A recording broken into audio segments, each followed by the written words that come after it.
Dr. Gail Gross, and we're weekday live today from Aspen Center for New Medicine, a symposium about education in children. And with me today is a wonderful doctor, an MD, Dr. James S. Gordon, the author of Manifesto for New Medicine. Quite a book. I've written on it, I'm afraid. It was so interesting. Good. You're also the chair of the White House Committee of Complementary and Alternative Medicine. That's quite a title, Jim. It's a long title, and the title and the book and the work I've been doing for the last 30 years all go together, and they're basically focused on education, which may seem strange for a physician.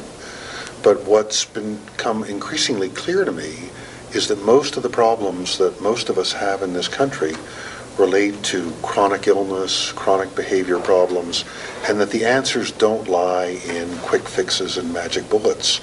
They lie in learning how to understand ourselves better and learning how to take better care of ourselves. And that's, in many ways, the theme of the book, and it's a very important theme of the White House Commission as well. And so when we look at the public schools today with Health 101, it isn't enough, is it?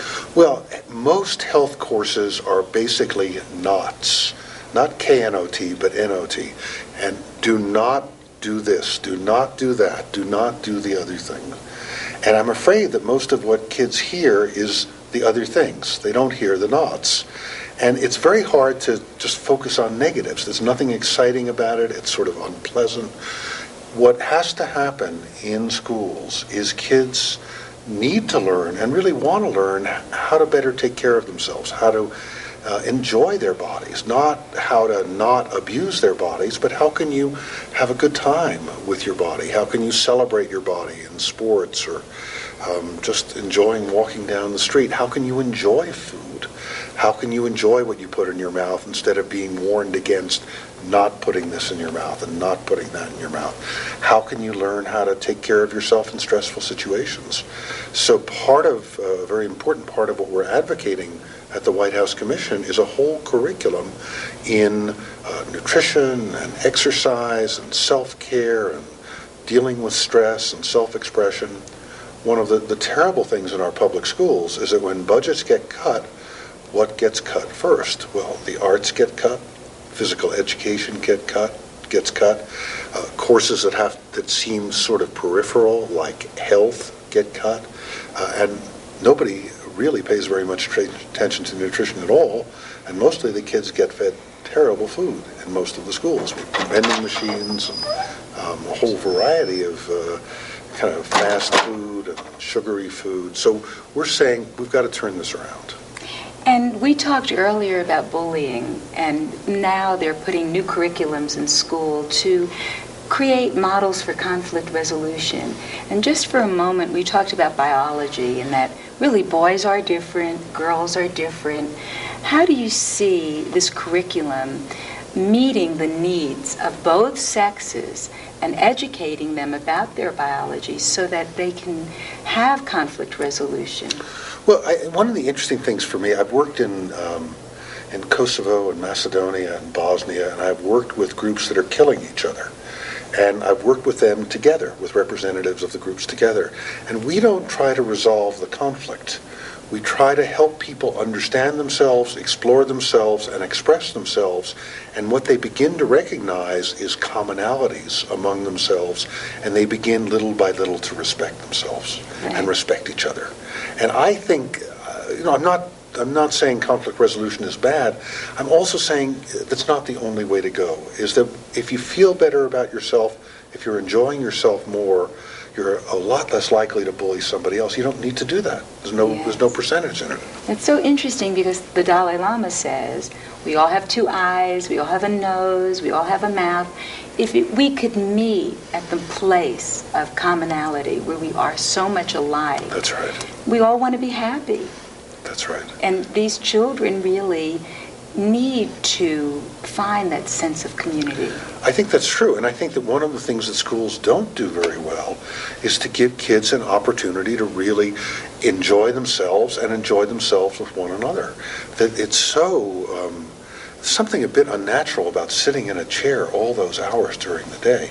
But one of the reasons I think the kids are so fidgety, and one of the reasons that so many of them are spaced out, we have to give them a time to celebrate. For me, even though I was a really good student, sports were by far the best time of my day. And I had 2 hours a day. I can't imagine being a kid and not having a couple hours to be athletic every day. And now they're taking sports out of the curriculum in many schools as frivolous. Yeah, they're taking sports out. Kids are getting more agitated. They're giving them more drugs. Mm-hmm. So why not give the kids more opportunity to express themselves physically? Why not teach them how to eat foods that are not going to agitate them so much?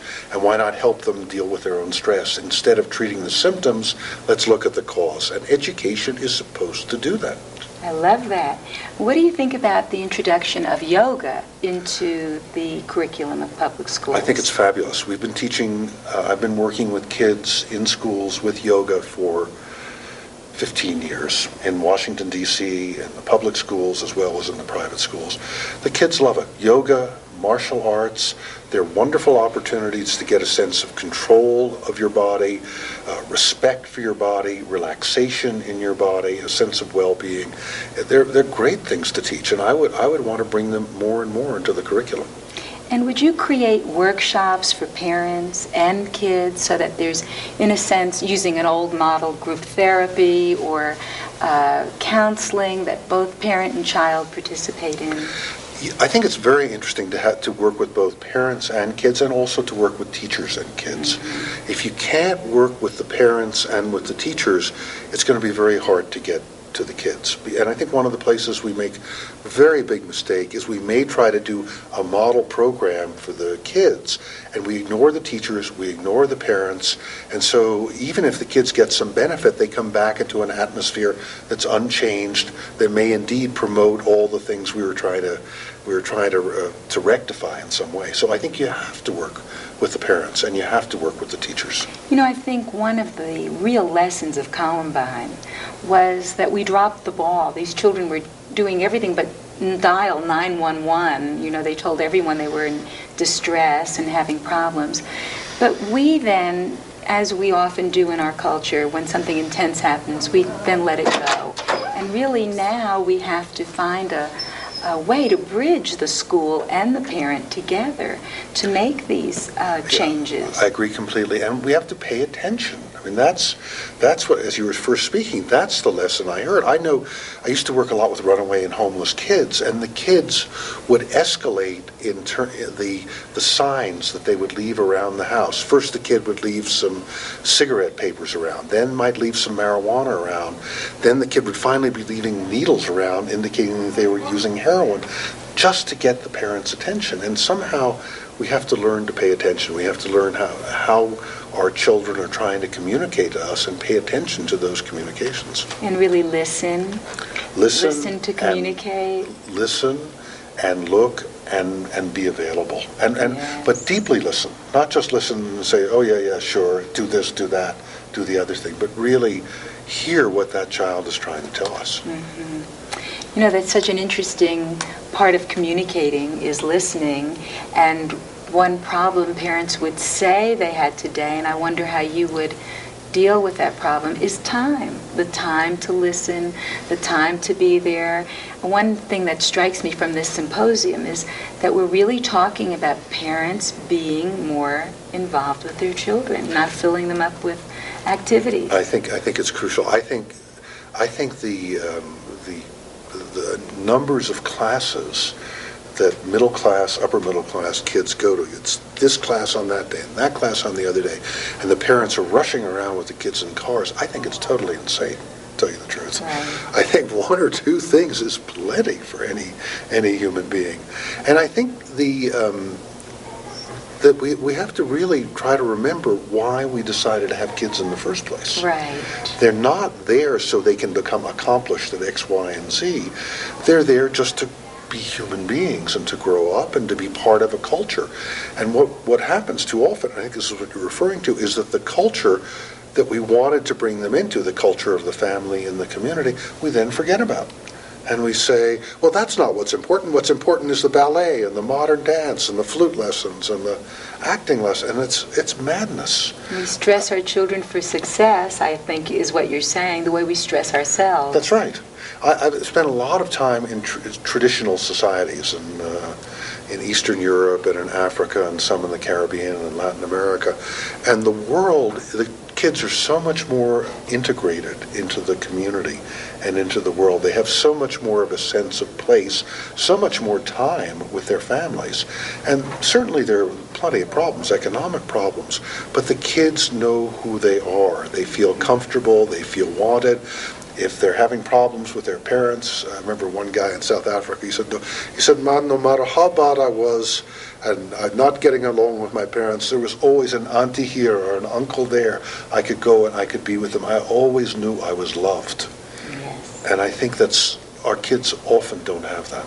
And they don't have the mentoring as a part of that, I think, is what you're also saying, that That's ally. Right. That's right. Many times in primitive cultures, and in our time when we weren't as mobile, they could reach for a grandparent as an ally. Mm-hmm. But so many times that extra person isn't available anymore. What would you say to parents? How do they get that child to an extended mentor or model? I think part of it is, and I've done this over the years, and is to bring your friends together and your children. In this case, it's my godchildren, one of whom lives with me. He finds some of my friends very interesting, and they find him interesting, and they connect with each other. I think if we really open up, and I remember as a kid, a couple of my parents' friends I thought were really great. Some of them I thought were boring, but there were a couple who were wonderful, and we had a very powerful connection.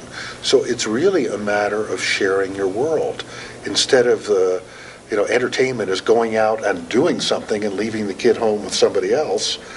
More and more entertainment should be at home, where we're all together. And that way, the child and older people will find each other naturally. They'll be connected, and in a sense, find their real role models within this adopted family. That's right. That's exactly right. Which is a wonderful idea. And it also takes tremendous burden. There's so much burden in our families. The relationships between the two parents and the couple kids are so intense often. And in most societies, the wisdom was that intensity was spread among many people. And so the child always didn't have to, if there was something not quite right with a parent, it was not such a big deal because there were always other people to connect with. And I think we put too much of a burden on our relationships with our kids. I know a number of parents get so worked up about their kids because they're so focused on them. And they don't, in a sense, they're not sharing them with this larger community, and they're not relaxed enough about them in that sense. Interesting. So I think the possibilities for recreating, as you were suggesting, that kind of extended family are very, very rich. Yes.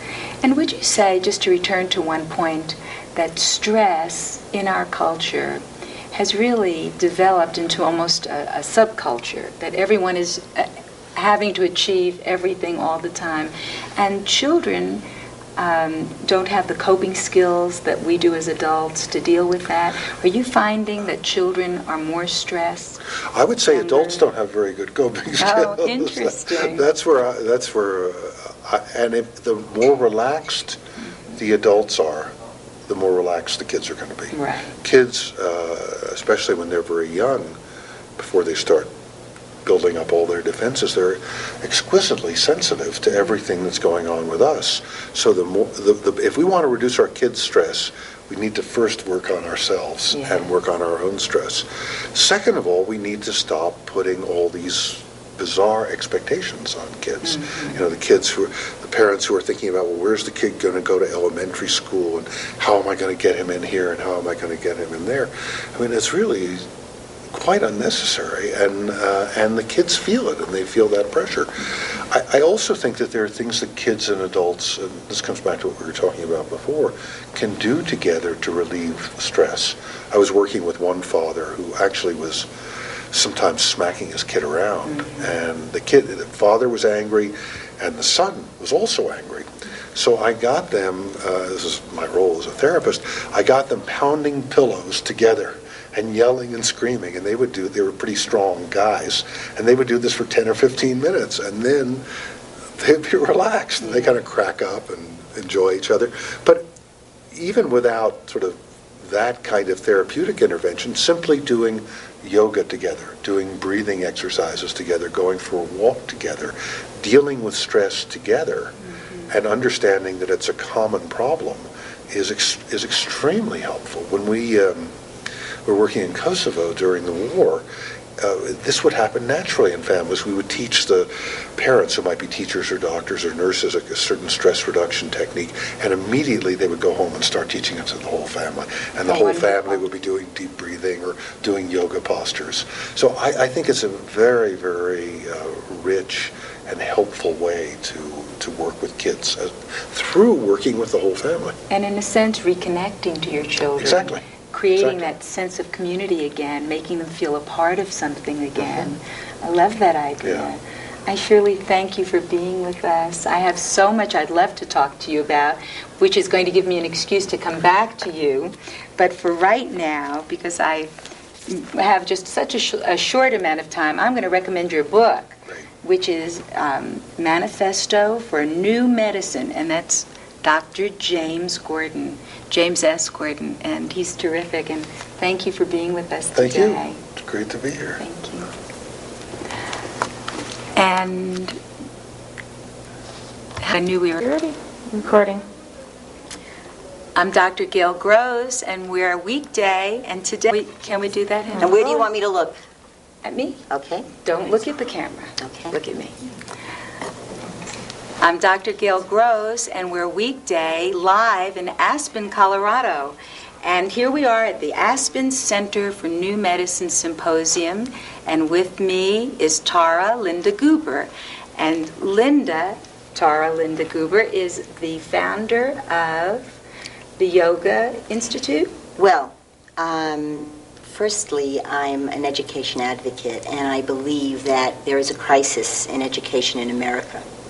And so I'm helping to support to create a model school called the Accelerated School in the middle of South Central, where the riots were many years ago.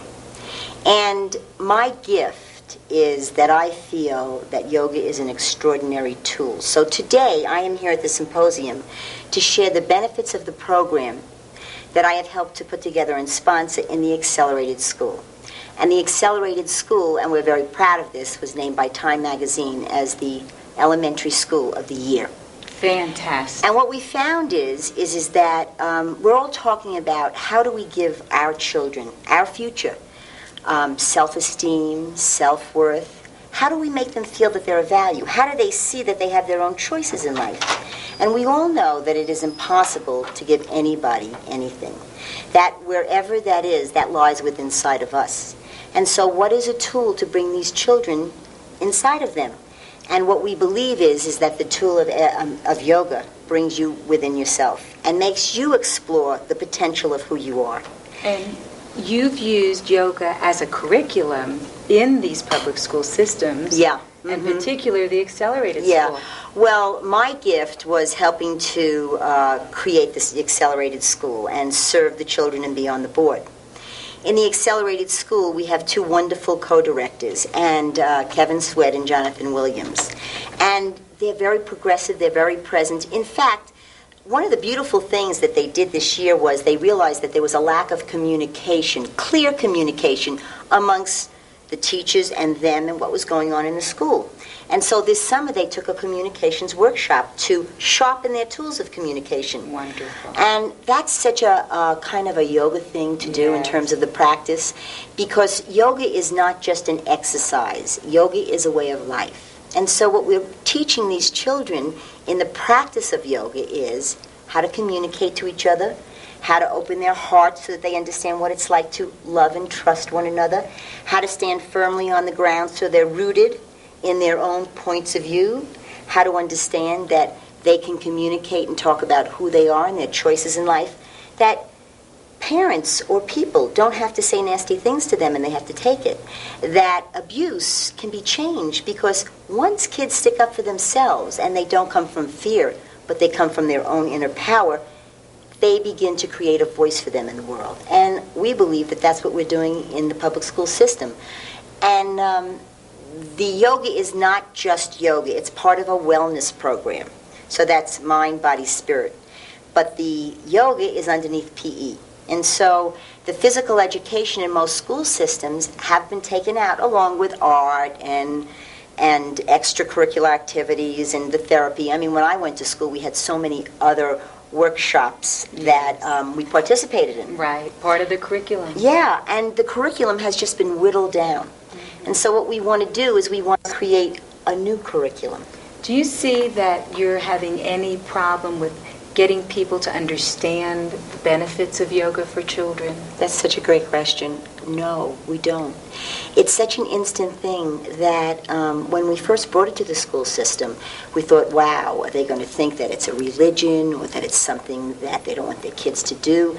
And the more we do it, the more the parents want to do it, the more the teachers want to do it, the more the neighborhood wants to do it. And so our ultimate dream, or I should say my ultimate dream, is to create the Yoga House South Central, a studio on the campus, and open it up to the neighborhood after hours, where we have a library for how to treat yourself with kindness, all the new age sort of human potential books that are out now. Because so many people would never think of going to what we call a spiritual bookstore or go to the section of how can we help ourselves. And we're all entitled to consciousness and awareness and knowing how can we best serve ourselves. And so after school, the yoga house would open up and the community would come. And that's another thing. There's such a lack of community. And so creating community is so important. So important to connect these children to one another and their families.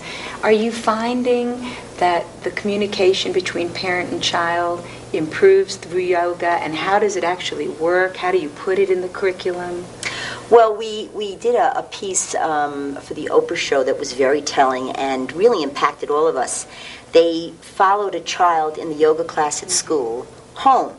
And they showed how this child brought something home that she felt that represented her value. Mm-hmm. And she shared it with her family. And through that sharing, the mother and the daughter, who hadn't been connected, became kind of bonded with each other because she helped her mom see through a new set of eyes. And her mom began to understand that she was trying to control her child. And you know, so many of us grow up thinking that because they are our children, we have the right to tell them who they should be, what they should say, and what they should do. And they don't have the tools to understand who they should be and what they should say and what they should do. And really, I think that the possibilities of opening up to ourselves is so powerful through giving these kids the exercises of yoga, meditation, visualizations. And you've cited so many studies that show how effective it really is, especially with underprivileged children, well, privileged children as well, but it really gives a vehicle for these children to find and connect to themselves. Many times they're disconnected. Well, yeah, that goes along with when we stop long enough to go inside. And so many people, especially these kids, they fear what they're going to find. You know, some of us are lucky enough to live in neighborhoods where there's some peacefulness. I mean, many of these kids get scared just walking out of their door to go to school. South Central. South Central. So, I mean, when they're in the relaxation and they're lying on the floor in the yoga class and their eyes are closed and they're safe, you know, they're beginning to see that you could go inside, you can trust yourself, you can feel safe, and you can find something about yourself that you never found before. You know, Tara, that boy Oscar that you really saved through yoga, who was then ultimately up for an Academy Award for a documentary. And got it. And got it. Yeah. Tell us about Oscar.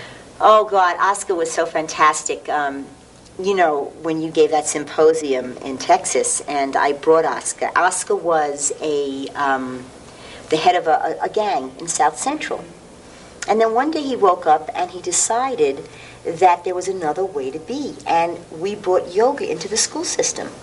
Well, Oscar loved yoga so much that he decided that he wanted to be a yoga teacher.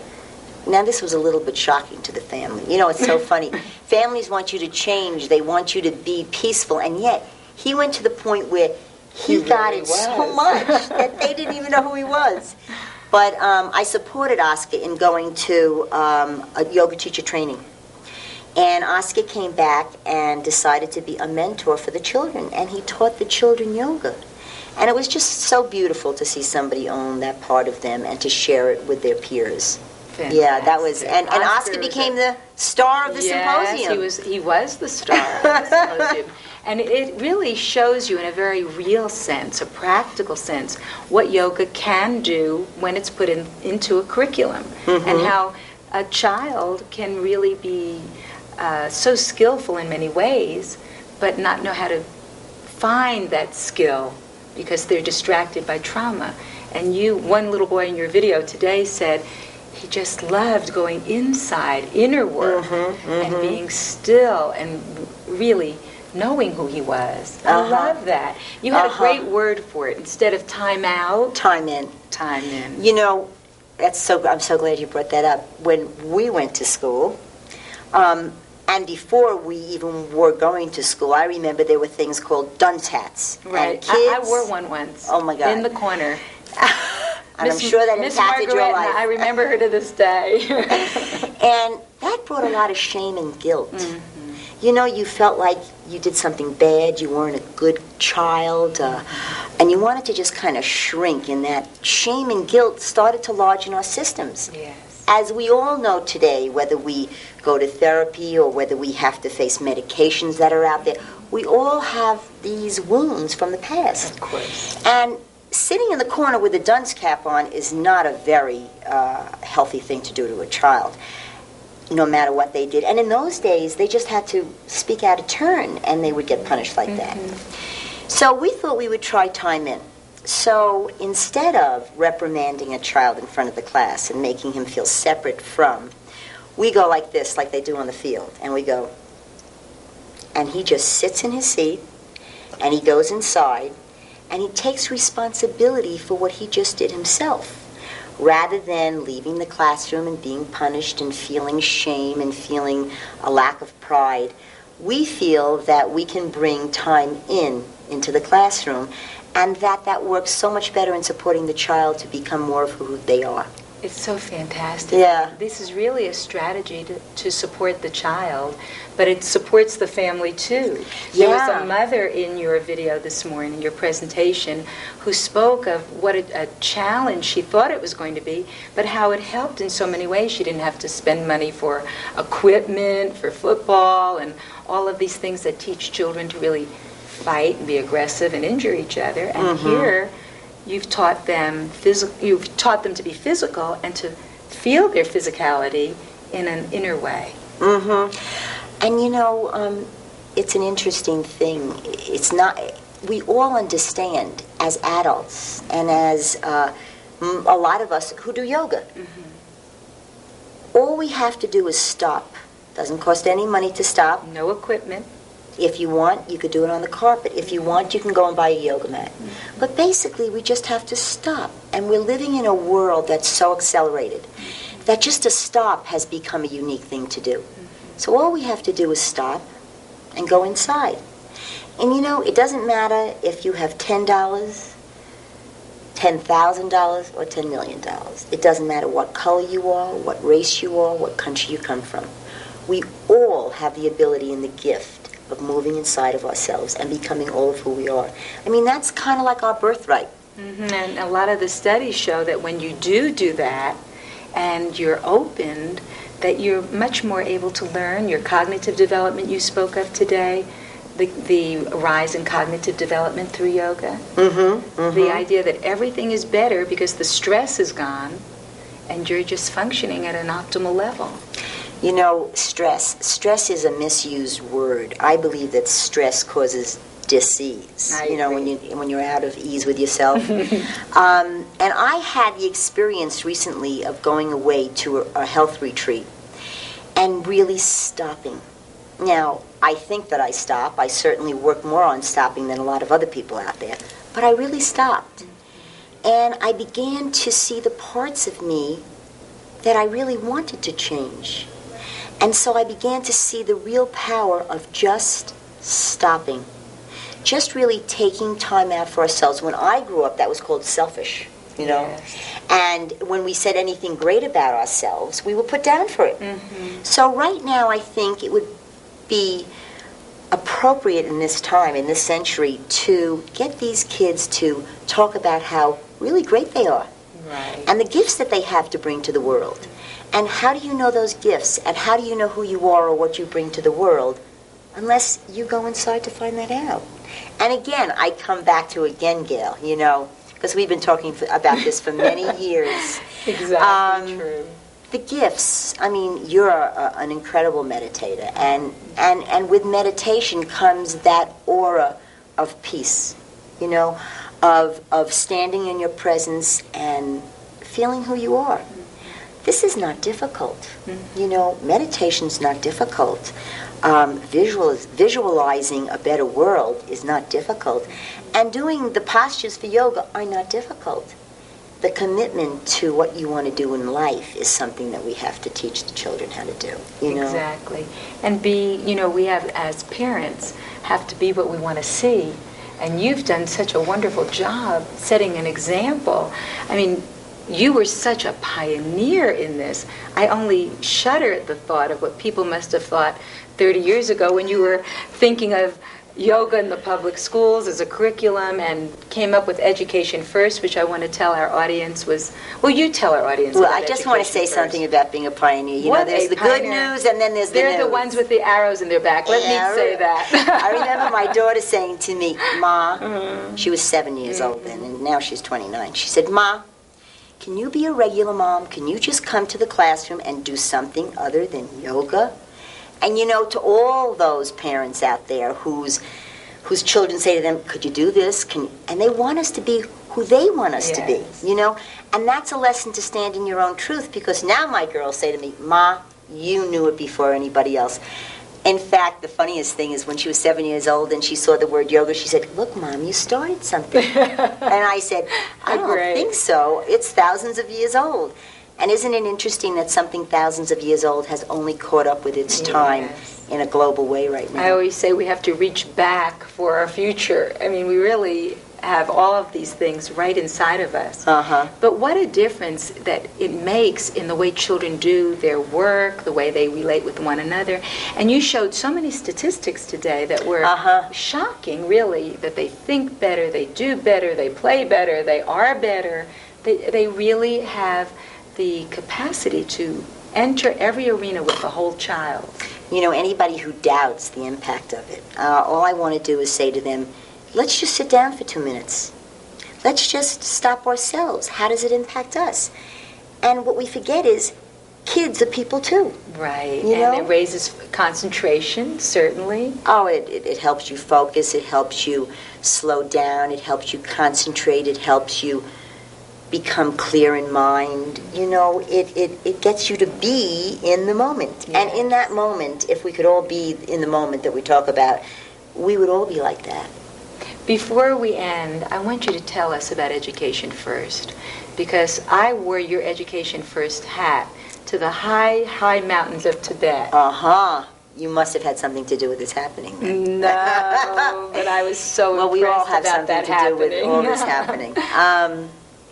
Well, I started Education First 15 years ago because I believed that there was a huge crisis in education and people were not wanting to take a look at it, just like we did with hunger, you know, and then we realized it was happening. So as an ex-school teacher, I and my girlfriend, who was an ex-school teacher, co-founded an organization called Education First, which used the media to make the people, the masses, conscious and aware of the crisis in education. And we were very, very lucky. We started with 75 hours of prime time programming every year to 275, hours of positive messages on TV for children in education.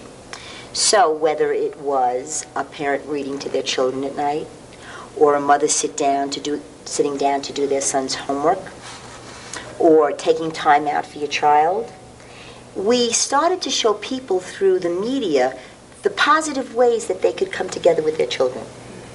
And through this, we began to accumulate a lot of data about how much parents really wanted to know how to do these things.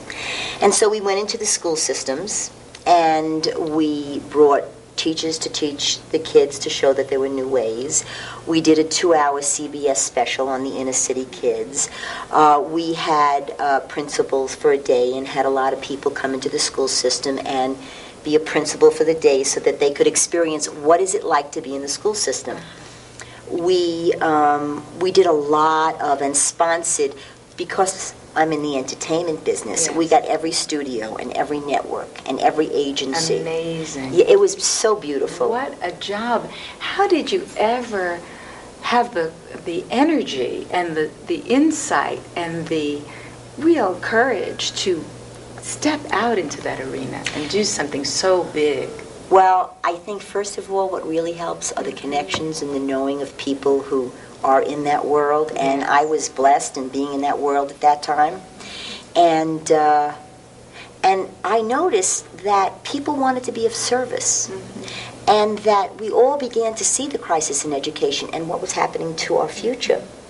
And so all the studios wanted to do something. They gave animation classes, that the writers, the producers, the directors, the stars all went to schools to talk about life and what they were doing and the possibility of these kids doing what they were doing.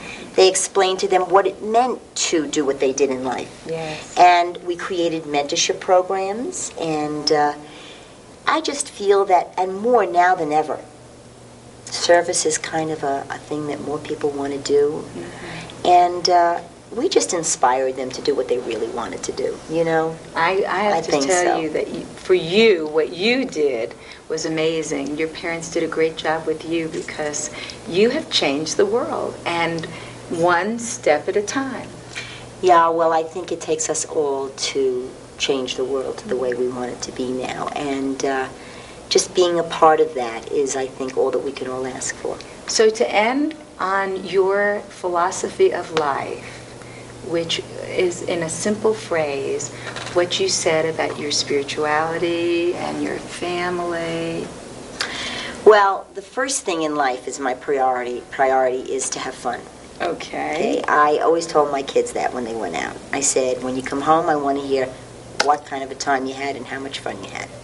And so I think that we have to lighten up a little, and I think we have to really have fun and not be so hard on ourselves. Yeah. And the biggest joys of having a family are really serving those people in our family and spending time with them. And so I think that educating our youths and being the moms that we are to our families and just really being focused in terms of what is our gift in life that we're bringing. You know, as I said before in the past, if we said that we did something great or we spoke up about ourselves and we said how proud we are of ourselves, we were kind of put down. Right. And I think it's time that we all spoke up and we all valued our gifts at this time and what we came here to do. Well, you're my gift, and I want to thank you for being my guest, and I'll look forward to following you and your career and all the good things you're doing for all the children in our country and everywhere else. Thank you, Tara. And thank you. Thank Namaste. you. Thank you. Namaste. That was really good. Thank you. That was great. Very good. Okay, you're next. I'm just recording your color bar.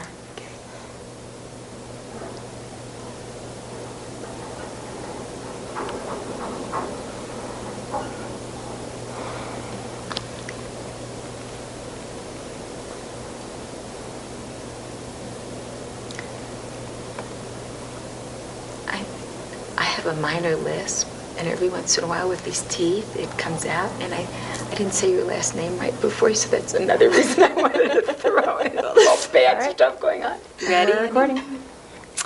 Hi, I'm Dr. Gail Gross, and we're at the Aspen Center for Medicine.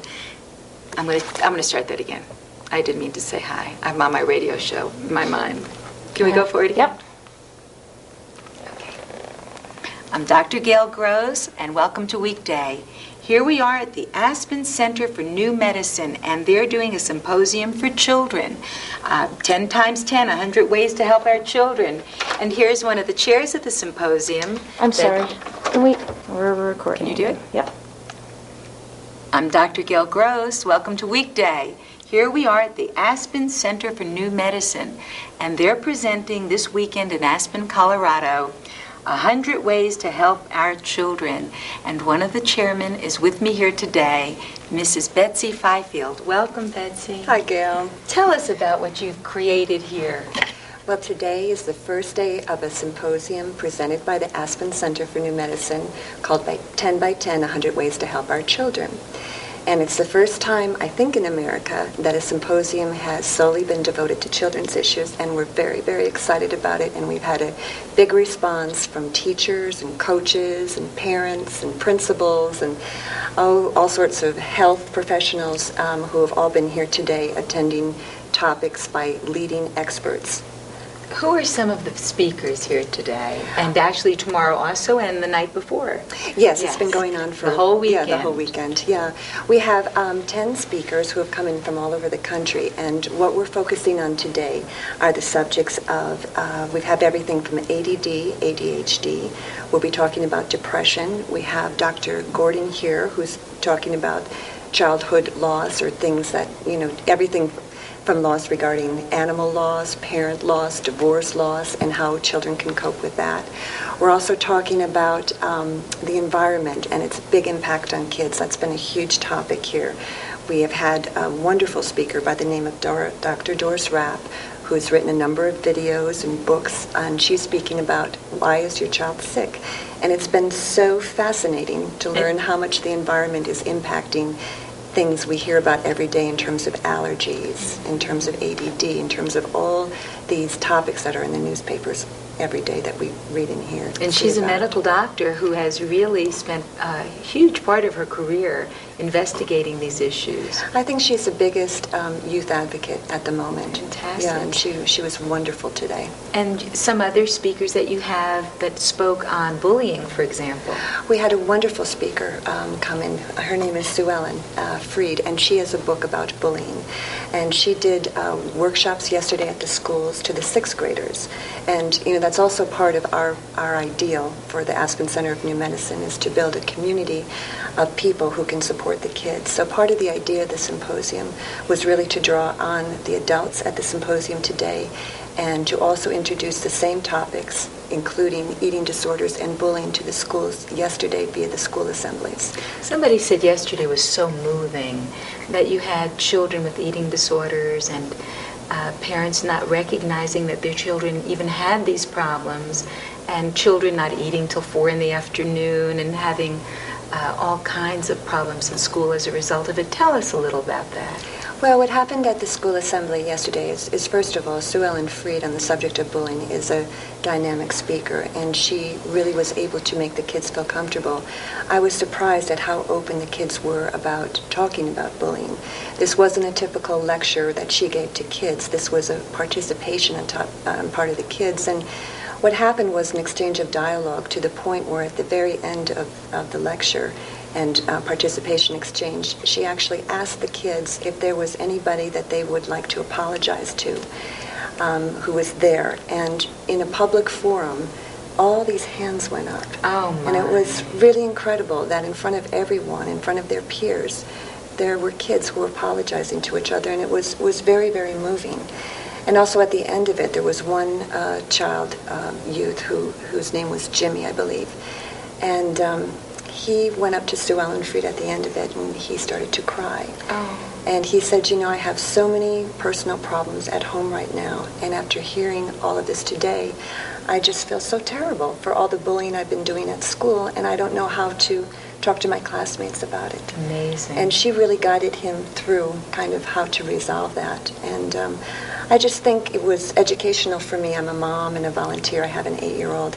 And I just, for me, learned an awful lot of what is going on at the schools and what the kids are going through in the bus situation. So many kids are afraid to go to school that I hope that, we did a good thing and we got some exposure to the adults about it so they become more aware. And I hope the kids feel a little bit more comfortable about knowing how to address bullying and how to kind of protect themselves in situations. Isn't it amazing how interested the children were in participating? Also in the eating disorders segment, that the kids really wanted to understand about eating disorders and wanted to hear about alternatives. I mean, it's amazing that they were part of the whole spectrum. They're a very important part of that spectrum, because apparently part of the lessons I learned today is that a lot of parents aren't paying attention to eating disorders. Mm-hmm. There's evidence kind of right in front of their face, and they're not paying close enough attention. They think it's great their kids look great and look so thin, but in fact the children are suffering from very deep problems, and yes. They were happy to talk about it. And we also realized today there's a trend in boys, mm-hmm. in young men with eating disorders, and we're learning that, partially through, the advertising and the media and the images that they're constantly exposed to, that it's now becoming a big issue also with boys, and we're looking to address that in the school assembly program as well. It's so wonderful. I mean, you're really doing such a service. With knowledge, then you have wisdom, and then you can make change. And you're giving so much inspiration to so many parents and children, connecting them, in essence, to what's out there, what's available, and even what to look for, what crisis moments to know, what developmental moments to know. How do you feel so far that your symposium is being received? We're very excited about the symposium. We were a little nervous. It's here in Aspen, it's on a school day, and it's in the winter when everybody loves to ski. And I was very interested to see what kind of response we would have. And we've had a generally overall extremely positive response. We had a meeting right before we did this interview with school principals, and they want us to stay involved with the school system. The parents want us to stay involved in continuing to give symposiums. So I think that's what we're going to do. We're probably going to continue next year on some level with doing the second annual Children's Symposium. So in a way, starting this has really boomeranged, and like that pebble in the river, it's rippled out already before dinner.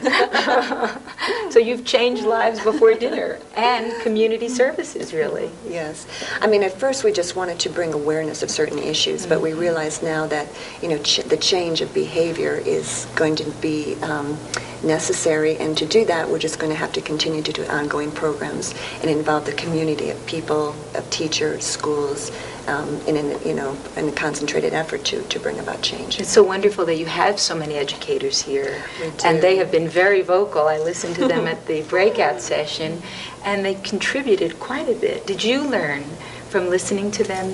I learned a tremendous amount. I have to admit, I'm not much of a reader. I kind of get my news from the TV, and I was so happy to gain so much knowledge in one day, and a half over the weekend. So I think a lot of parents got a lot of knowledge. I think this is one of the really best symposiums I've ever been to, and I am definitely there a lot at those education symposiums, because mm-hmm. you have wonderful speakers, workshops, breakout sessions. You really put it together in a very good curriculum model, I'll have you know. Thank you. And I'm just so proud of you and your work. I want to thank you for letting me be here and letting me visit with you. I know what you're doing is going to make a big difference. Are you going to do this again and again? Is this just the beginning? I think this is just the beginning. I think we'll have to speak to Lynda Greenwald, the chair of the Aspen Center for New Medicine, to get the final okay, but I'm quite sure that we're going to proceed with developing more programs and involving the community in terms of raising the kids. I want to thank you for being my guest, and I want to say goodbye to you all, and remember, put a little joy in your life. Thank you. I'm Dr. Gail Gross. This is the one that's going to be on. Oh, well, because it's the right segment